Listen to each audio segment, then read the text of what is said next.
Bentornati amici modellisti e non solo, oggi finalmente il primo modello del 2025, il montaggio di questo SDK 231 della Dragon in scala 1.72, con il quale sto partecipando, lo avete visto poco fa, al gruppo build di Yorama Model Bao e Model Scale Bench, che organizzano sempre sul finire dell'anno questo group build per stare insieme in compagnia e modellare nonostante appunto a chilometri e non che a paesi di distanza. In questo caso il montaggio di questo mezzo veramente molto semplice. I pezzi sono realmente pochi e è semplice e anche intuitivo, a parte nella parte inferiore dello scafo, se devo dirvi la verità, è abbastanza semplice ed intuitivo. Per quanto riguarda il montaggio mi sono aiutato in questo caso anche con del cotone per le parti più piccole, per evitare appunto che potessero rompersi queste parti che state vedendo. Ho semplicemente tagliato con un cutter o con un bisturi, ho tagliato le parti direttamente sul cotone.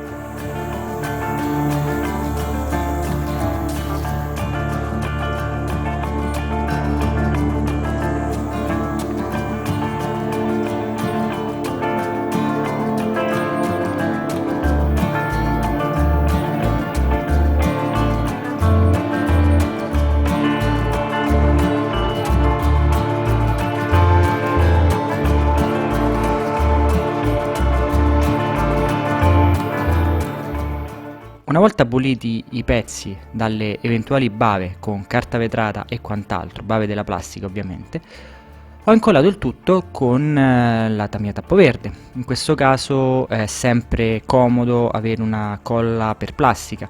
Io mi trovo bene con questa, ma come vi ho fatto vedere nel video precedente dell'unboxing del Black Friday, abbiamo parecchie possibilità attualmente dal mercato.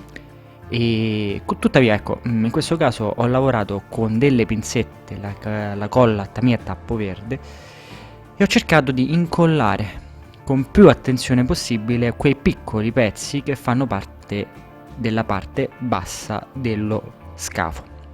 In questo caso possiamo dire che lo scafo dell'SDK è suddiviso in due gusci. C'è la parte superiore che necessita di meno interventi e la parte inferiore che è quella che in realtà porta con sé più passaggi, in quanto vanno ricreate, vanno costruite le sospensioni, va preparato l'alloggiamento per le ruote e quindi è tutta una serie di lavorazioni che vanno fatte anche ad incastro, e questa diciamo è la parte più complicata, infatti è la parte del video che vedrete più sviluppata. Inoltre in questo caso, anche se non si vedrà realmente in quanto sarà la parte attaccata all'eventuale diorama o comunque alla basetta, ho ripulito con molta attenzione e ci ho rimesso anche un dito, come vedrete più avanti, infatti a un certo punto vedrete un bel cerottone su un dito.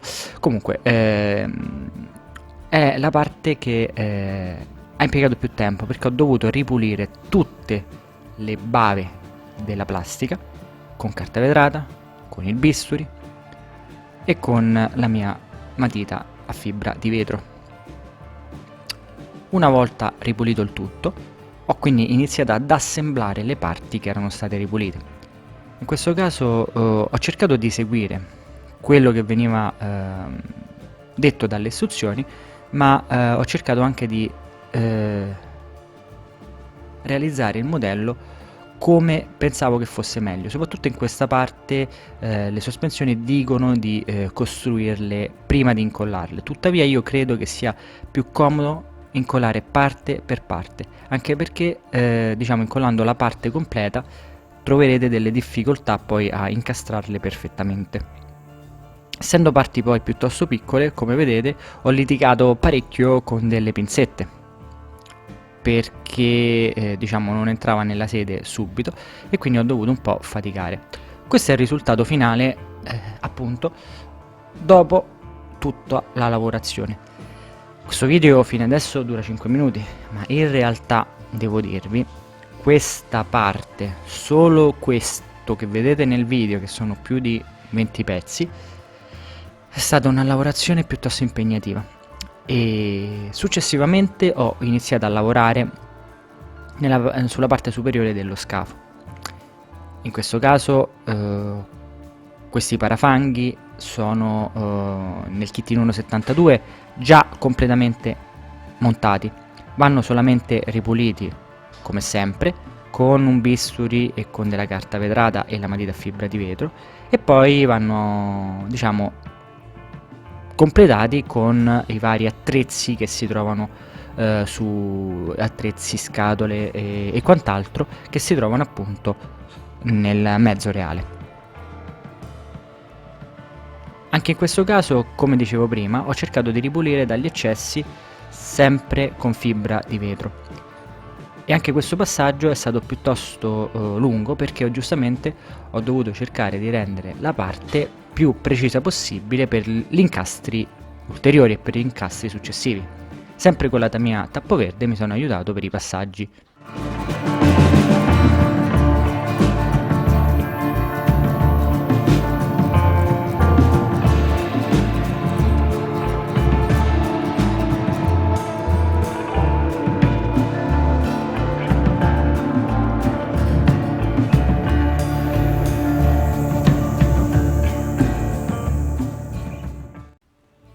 Anche in questo caso, se avete difficoltà, essendo parti piuttosto piccole, potete utilizzare delle pinzette, e le pinzette vi aiuteranno quindi a posizionare meglio i pezzi.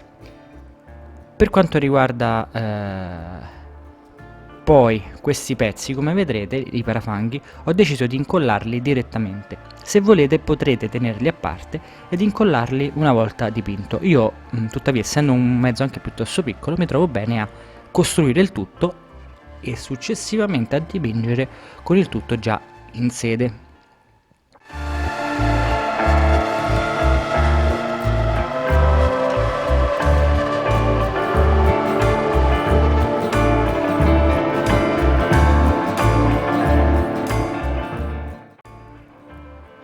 Questa è la parte che mi ha occupato più tempo della parte superiore.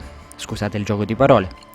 Infatti, gli indicatori di sagoma, che sono questi che vedrete, per fare una cosa fatta bene andrebbero sostituiti, o almeno andrebbero, diciamo, snelliti, ed è quello che ho fatto. Con un bisturi e tanta pazienza ho cercato di rendere l'indicatore di sagoma più sottile possibile. Volendo potreste e potete sostituirlo con un kit che viene venduto in ottone, o comunque potreste sostituire ovviamente con filo di rame. Ma in questo caso, proprio perché diciamo il tempo per il modellismo è sempre poco e ho deciso di lavorare completamente da scatola, ho deciso semplicemente di migliorare il kit senza però andare ad aggiungere ulteriori metalli o ulteriori pezzi. Infatti vedrete che il kit è completamente da scatola, nonostante effettivamente magari con degli interventi si sarebbe potuto migliorare, ma ho deciso di farlo completamente da scatola. Successivamente sono passato a lavorare sulle ruote, e le ruote sono state, una volta ovviamente staccate dallo sprue, sono state lavorate con una carta abrasiva, anche in questo caso per ripulirle dalle bave. Ho continuato poi a lavorare, in questo caso vedrete i passaggi, non mi soffermo neanche più di tanto, ho continuato a lavorare sullo scafo ovviamente superiore con le varie parti, e ho costruito il tutto in modo semplice, anche perché la parte superiore, come vi dicevo, necessita realmente di pochissimi pezzi.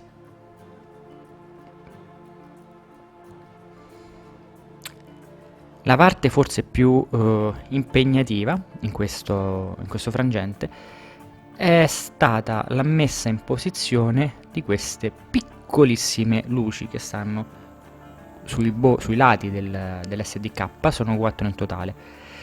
Essendo molto piccole ho dovuto faticare per ovviamente staccarle dallo sprue e ho dovuto poi faticare per ripulirle. Ci sono riuscito e questa cosa insomma mi fa piacere.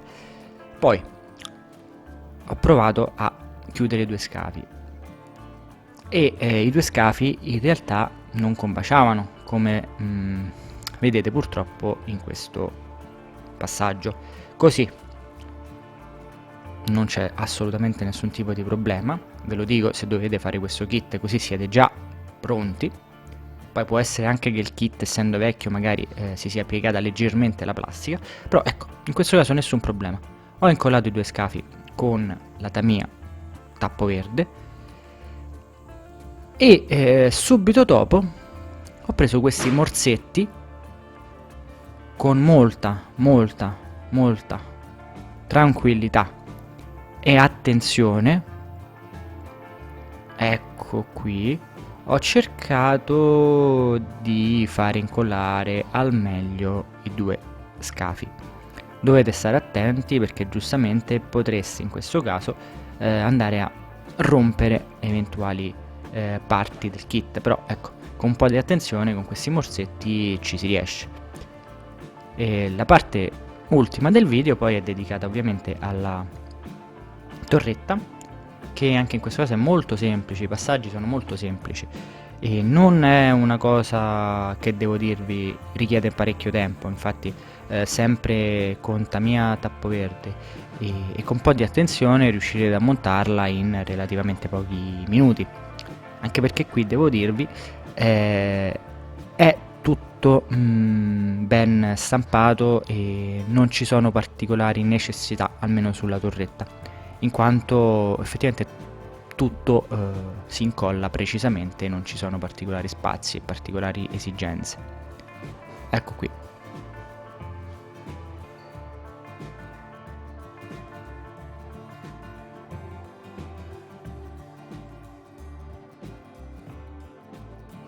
Anche in questo caso, per quanto riguarda la canna e il mitra che veniva montato in torretta, sono stati sempre staccati dallo sprue sul cotone, così da evitare eventuali rotture, essendo parti piuttosto piccole e delicate. Anche in questo caso la canna è già forata, cosa che è sempre molto comoda e molto gradita. Per quanto riguarda il mitra invece no, quindi in questo caso ho dovuto prima incollare con un po' di attenzione e successivamente, nonostante è piuttosto piccolo, ho forato anche in questo caso con delle puntine a mano, molto in tranquillità. Ho forato per quanto possibile la canna.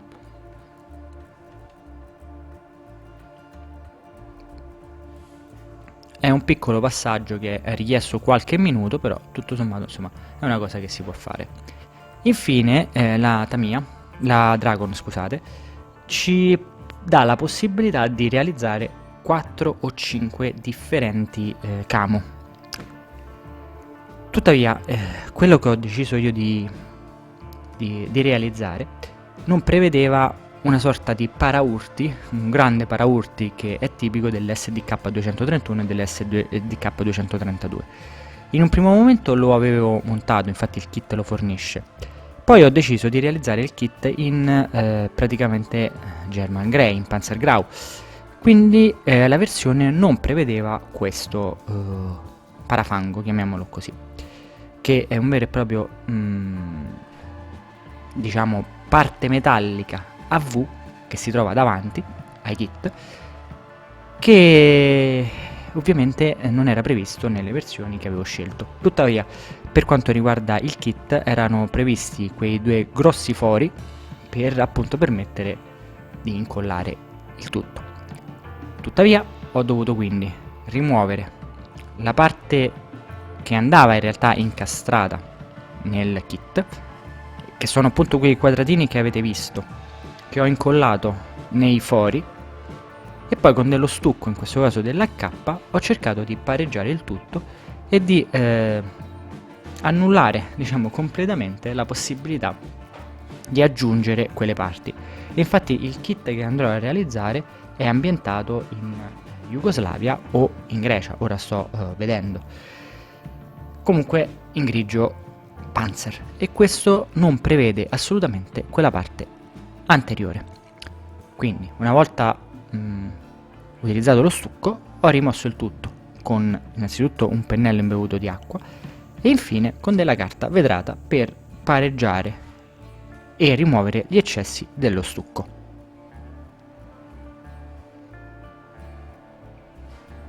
Anche in questo caso il passaggio è stato piuttosto impegnativo, in quanto risulta un pochino scomodo andare ad operare in quella parte senza rovinare il resto, però tuttavia insomma si può fare in semplicità e soprattutto, come vi dico sempre, con calma e un po' di attenzione.